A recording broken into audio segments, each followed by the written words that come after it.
Hello friends, ओम नमः शिवाय. Welcome back to my channel. तर मग सगळं देवदर्शन कंप्लीट करून आम्ही घरी आलो आणि त्यानंतर मग काहीही इच्छा नव्हती, खूप थकलो होतो. सो त्याच्यामुळे काही ब्लॉग शूट नाही केला मी.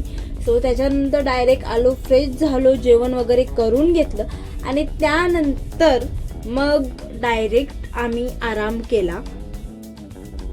तर इकडे घरी आल्यानंतर मग जेवण केलं, फ्रेश वगैरे सगळं झालो आणि मग थोडा वेळ बाहेर येऊन असं झोक्यावरती झोका घेत बसलो आणि मग रात्र ऑलमोस्ट झालीच होती.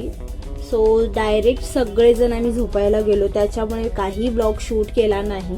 तर हा होता आजचा ब्लॉग आणि मग डायरेक्ट मी तुम्हाला भेटते उद्या. सो तोपर्यंत गुड नाईट.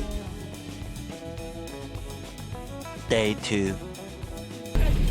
तर मग नेक्स्ट डे झाला आणि त्याच्यानंतर सगळे परत उठलो, फ्रेश वगैरे झालो, अंघोळ सगळं काही केलं आणि मग दुपारी 2-3च्या दरम्यान आम्ही मावशीच्या गावावरून निघालो डायरेक्ट आजीच्या गावी येण्यासाठी. आणि मग इथेही काही शूट झालं नाही आहे, कारण की नेक्स्ट डेला परत मुंबईला मला निघायचंच असल्यामुळे काहीही करता नाही आलं, कारण की जी राहिलेली छोटी मोठी कामं होती ती मला करायची होती. आम्ही सगळेच करत होतो. सो त्याच्यामुळे हेच आहे या ब्लॉगमध्ये.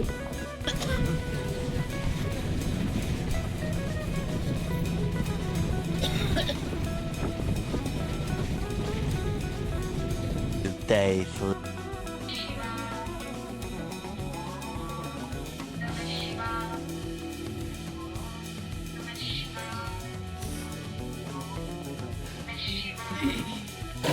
दर्शन करून आल्यानंतरचा हा सेकंड डे आहे आणि त्याच्यानंतर मग मुंबईला आज निघायचं असल्यामुळे माझे काही ड्रेस फिटिंग करायचे होते. सो मी इकडे फिटिंग वगैरे करून घेते आणि मग आजच संध्याकाळी निघायचं असल्यामुळे घरात पॅकिंगची खूप अशी कामं होती. सो काही कपडे वगैरे पॅकिंग करणे किंवा बाकी काही गोष्टी पॅकिंग करायच्या होत्या. सो इकडे पॅकिंग चालू आहे, कारण संध्याकाळी 4-4:30च्या गाडीने आम्हाला मुंबईला निघायचं आहे आणि आमचं जे काही काम होतं देवस्थान करण्याचं, सो ते आता पूर्णपणे कंप्लीट झालेलं आहे. त्याच्यामुळे आज आम्ही संध्याकाळी सगळेजण म्हणजे आम्ही तिघीही मुंबईला निघतोय.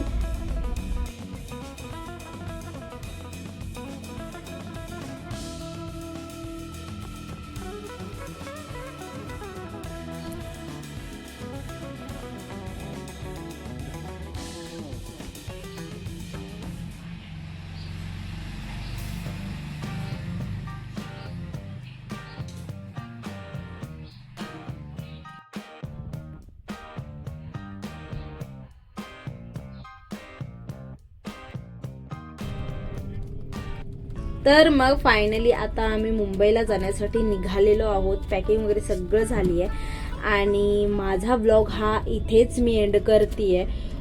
तोपर्यंत जे माझे काही ब्लॉग्स आहेत ते तुम्ही पाहू शकता. परत लाईक, कमेंट, शेअर, सबस्क्राईब भरभरून प्रेम द्या आणि मी भेटणार आहे तुम्हाला नेक्स्ट ब्लॉगमध्ये. तोपर्यंत बाय.